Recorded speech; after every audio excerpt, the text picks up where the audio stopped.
dia akuntansi sektor publik pertemuan 1-5. Sebelum memulai materi, izinkan kami untuk memperkenalkan diri. Perkenalkan, saya Raihan Binti Tanata. Saya Fina Ganzali. Saya Rafila Rusita. Saya Kania Kita. Saya Rima Sekal. Saya Namda Silambaran. Saya Lisa Mariana. Saya Veronica Maria Kristianti. Teman-teman mau disimak untuk penjelasannya. Jadi di sini saya akan menjelaskan materi pertama, yaitu wawasan umum akuntansi sektor publik. Nah, pertama-tama kita harus mengetahui dulu nih apa itu pengertian dari akuntansi sektor publik. Ini tuh merupakan analisis akuntansi yang diterapkan pada pengelolaan dana masyarakat di lembaga-lembaga tinggi negara dan departemen di bawahnya seperti pemerintahan daerah, BUMN, BUMD, LSM, dan yayasan sosial pada proyek-proyek kerjasama sektor publik dan swasta. Nah, apa sih contohnya yang perusahaan sektor publik? Itu ada Puskesmas, BUMN, RSU, RSUD, dan perusahaan terbuka. Kelompok-kelompok pengguna laporan keuangan sektor publik itu ada yang pertama pemberi dana bantuan, investor, pembayaran pajak, keempat karyawan, kelima pengguna jasa, keenam dewan legislatif, 7 pemilih, kedelapan pemasok atau vendor, dan yang ke-9 itu ada badan pengawas. Nah, manfaat dari laporan keuangan sektor publik ini dibagi menjadi 2, dari internal sampai eksternal. Kalau internal ini memberikan manfaat untuk evaluasi kinerja material dan pengendalian atas organisasi, dan yang eksternal ini untuk mempertanggungjawabkan di hadapan publik serta dasar untuk merumuskan keputusan. Terima kasih. Oke, pembahasan yang kedua yaitu mengenai standar akuntansi di Indonesia. Nah, standar akuntansi di Indonesia ini ada 5. Pertama, SHK IFRS, yang dimana ini standar untuk perusahaan yang sudah go public. Dan yang kedua itu ada SHK ETAP, ini untuk perusahaan yang belum go public. Yang ketiga ada standar akuntansi syariah. Nah, pasti ini untuk yang berbasis syariah. Nah, yang keempat ada SHK EMKM, ini untuk pelaku UMKM.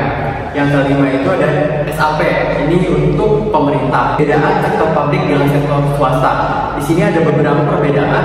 Yang pertama itu dilihat dari tujuannya. Nah, untuk swasta tujuannya itu profit motif, yang dimana mencari keuntungan. Sedangkan publik non profit motif atau tidak mencari keuntungan. Yang kedua sumber daya. Nah, sumber daya pada swasta itu modal pribadi, sedangkan pada publik itu berasal dari pajak, retribusi, dan juga laba BUMN. Yang ketiga, pertanggungjawaban, di mana pada swasta ini pertanggungjawaban itu pada para pemegang saham dan juga untuk kreditur. Nah, sedangkan untuk publik itu pertanggungjawabannya itu pada masyarakat dan lembaga pemerintah. Selanjutnya itu ada struktur organisasi. Nah, pada swasta ini struktur organisasinya fleksibel. Nah, sedangkan pada publik itu birokrasi atau kaku. Yang selanjutnya itu ada anggaran. Pada swasta ini anggarannya itu tertutup, sedangkan pada publik itu terbuka. Selanjutnya itu ada sistem akuntansinya. Nah, pada swasta itu aktual, sedangkan pada publik itu cash forward aktual. Nah, selanjutnya itu adalah laporan keuangan. Pada swasta ini laporan keuangannya itu terdapat di IDX, sedangkan publik itu terdapat di BPK.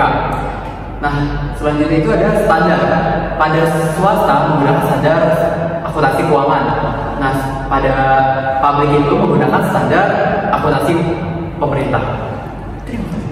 Kemudian di pertemuan 2 itu ada regulasi dan standar di sektor publik. Nah, yang pertama itu ada bidang akuntansi sektor publik. Itu ada 8. Nah, yang pertama ada akuntansi pemerintah pusat, kedua akuntansi pemerintah daerah, ketiga ada akuntansi desa, keempat akuntansi tempat ibadah, kelima akuntansi lembaga swadaya masyarakat, keenam akuntansi yayasan, ketujuh akuntansi pendidikan, dan yang terakhir ada akuntansi kesehatan. Kemudian ada standar akuntansi. Nah, yang pertama itu SAP, standar akuntansi pemerintah.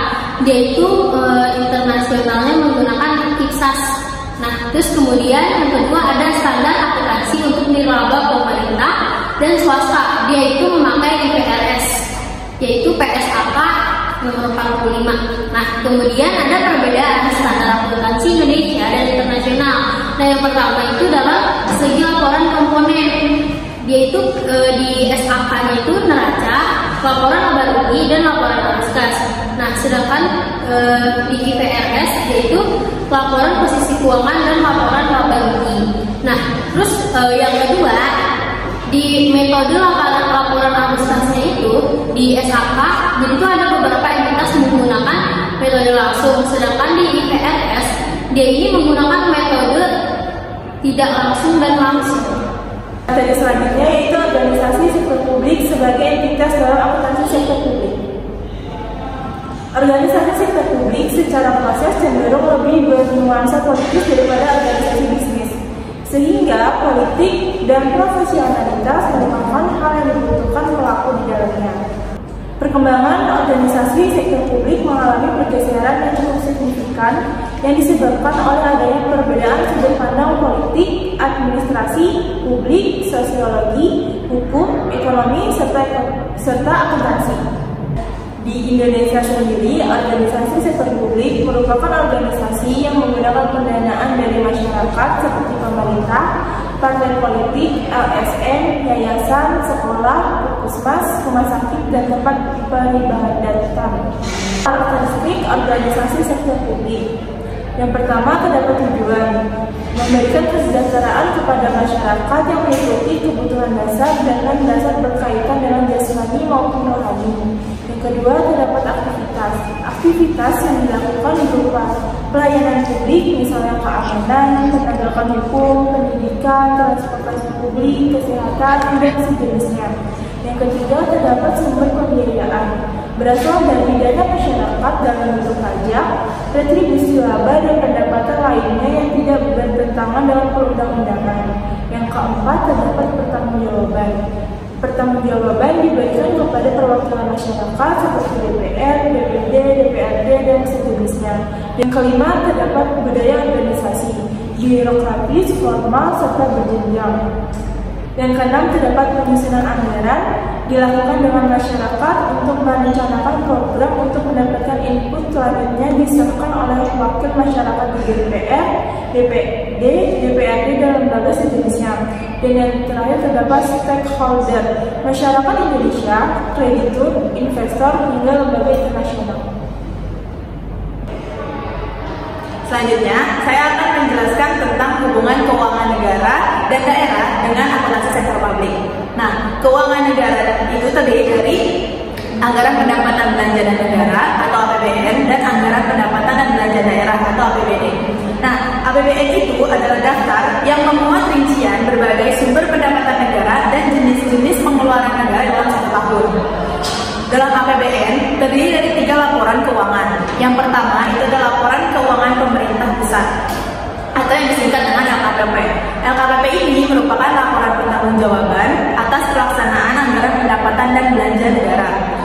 LKPP ini terdiri dari neraca, laporan realisasi anggaran, laporan operasional, lalu ada laporan perubahan ekuitas, laporan perubahan sisa anggaran lebih, laporan arus kas, dan catatan atas laporan keuangan.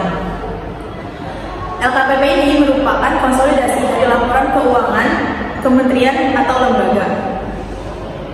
Yang kedua yaitu laporan keuangan kementerian atau lembaga yang merupakan dokumen laporan keuangan yang disiapkan oleh entitas pemerintah untuk memberikan gambaran yang transparan dan terperinci tentang aktivitas keuangan mereka selama periode tertentu. Dalam laporan keuangan kementerian dan lembaga ini hanya terdapat 5 laporan keuangan, yaitu neraca, laporan realisasi anggaran, laporan operasional, laporan perubahan ekuitas, dan catatan atas laporan keuangan. LKKL tidak membuat laporan arus kas dan laporan perubahan sisa anggaran lebih karena laporan tersebut dibuat oleh Bendahara Umum Negara. Selanjutnya yang ketiga adalah laporan keuangan Bendahara Umum Negara. LKBUN ini disusun oleh Menteri Keuangan selaku Bendahara Umum Negara. Nah, selanjutnya ada anggaran pendapatan dan belanja daerah atau APBD. Berdasarkan Peraturan Menteri Dalam Negeri Nomor 77 Tahun 2020, APBD adalah rencana keuangan tahunan daerah yang ditetapkan oleh peraturan daerah. Laporan keuangan yang dihasilkan dalam APBD yaitu laporan keuangan pemerintah daerah atau LKPD. Nah, LKPD ini laporan disusun oleh pemerintah daerah berupa konsolidasi dari laporan keuangan SKPD dan laporan keuangan PPKD yang juga bertindak sekaligus sebagai konsolidator. Nah, perbedaan antara APBN dan APBD ini yang pertama yaitu Penerimaan APBN bersumber dari pajak dan riba, sedangkan penerimaan APBD bersumber dari anggaran pendapatan atau pembiayaan. Lalu yang kedua, APBN ditetapkan undang-undang dengan keputusan presiden. Nah, sedangkan APBD ditetapkan dengan peraturan daerah dengan keputusan gubernur. Lalu untuk selanjutnya ada agenda sektor publik yang memiliki sisi pro dan sisi kontra. Untuk sisi pro-nya, yang pertama ada pemerintah menyediakan layanan publik tanpa mengenakan biaya, tapi pembiayaannya melalui pajak. Lalu yang kedua, menjaga stabilitas perekonomian melalui kebijakan moneter dan fiskal. Yang ketiga, menegakkan ketertiban dan keamanan. Yang keempat, memprioritaskan kepentingan publik. Lalu untuk sisi kontranya, yang pertama ada kurang efisien dan inovasi rendah. Sektor publik tidak menghadapi persaingan sehingga inovasi rendah, serta cenderung menyediakan barang atau jasa dengan kualitas yang buruk. Lalu yang kedua, ada campur tangan pemerintah, campur tangan politik dapat mengganggu iklim bisnis. Lalu yang terakhir, ada korupsi yang mengakibatkan infrastruktur menjadi buruk. Pembahasan terakhir, ruang lingkup keuangan negara APBN, sistem akuntansi keuangan pusat. Nah, pengertian keuangan negara dari sisi objek itu meliputi hak dan kewajiban negara yang dapat dinilai dengan uang, termasuk kebijakan dan kegiatan fiskal, moneter, dan pengelolaan kekayaan negara yang didasarkan. Asas dalam pengelolaan keuangan negara itu ada 4, diantaranya ada asas tahunan, asas universalitas, asas kesatuan, dan asas spesialitas.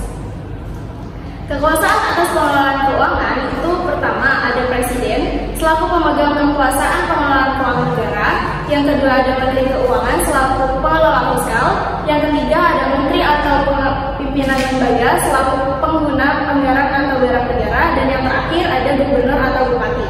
Sesuai dengan asas desentralisasi dalam penyelenggaraan pemerintahan negara, sebagian kekuasaan yang diserahkan oleh presiden kepada gubernur atau bupati. Selanjutnya, APBN atau Anggaran Pendapatan dan Belanja Negara merupakan rencana keuangan tahunan pemerintahan negara yang disetujui oleh DPR.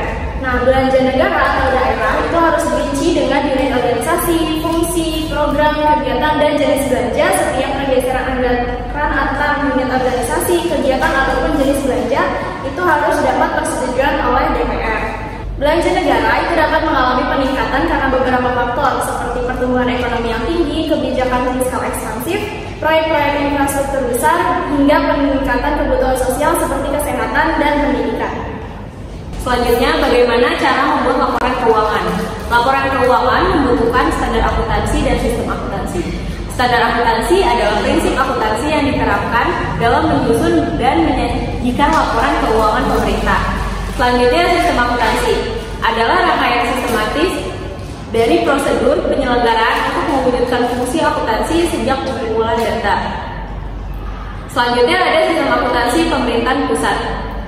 Sistem akuntansi pemerintah pusat diselenggarakan dalam rangka menghasilkan laporan keuangan pemerintahan pusat atau LKPP yang terdiri dari 7 jenis utama laporan keuangan.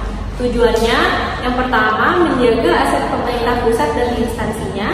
Yang kedua, menyediakan informasi yang akurat dan tepat waktu tentang anggaran dan kegiatan keuangan pemerintah pusat untuk menentukan ketaatan terhadap otorisasi anggaran dan untuk tujuan akuntabilitas. Yang ketiga, menyediakan informasi yang dapat dipercaya tentang posisi keuangan suatu instansi dan pemerintahan pusat secara keseluruhan. Yang keempat, menyediakan informasi keuangan yang berguna untuk perencanaan, pengelolaan, dan pengendalian kegiatan dan keuangan pemerintah secara efisien. Selanjutnya, karakteristik SAPP.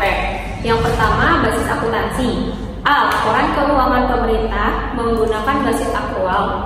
B. Basis kas tetap digunakan dalam laporan realisasi anggaran sepanjang APBN disusun menggunakan pendekatan basis kas. Yang kedua, sistem pembukuan berpasangan. Untuk akuntansi atas anggaran dilaksanakan secara pembukuan tunggal. Yang ketiga, bagan akuntan. Standar desentralisasi pelaksanaan anggaran. A. Pembentukan unit akuntansi dan pelaporan keuangan secara berjenjang. Yang B. Kodifikasi elemen transaksi akuntansi dan pelaporan untuk memudahkan dalam penganggaran dan pertanggungjawaban. Yang keempat, standar akuntansi pemerintahan digunakan untuk panduan dalam melakukan pengakuan, pengukuran kejadian dan pengungkapan atas transaksi keuangan. Oke, sekian pemaparan dari kami. Terima kasih sudah menyimak video ini. Dan kalau ada kritik dan saran, komen di bawah ini ya. Terima kasih. Wassalamualaikum.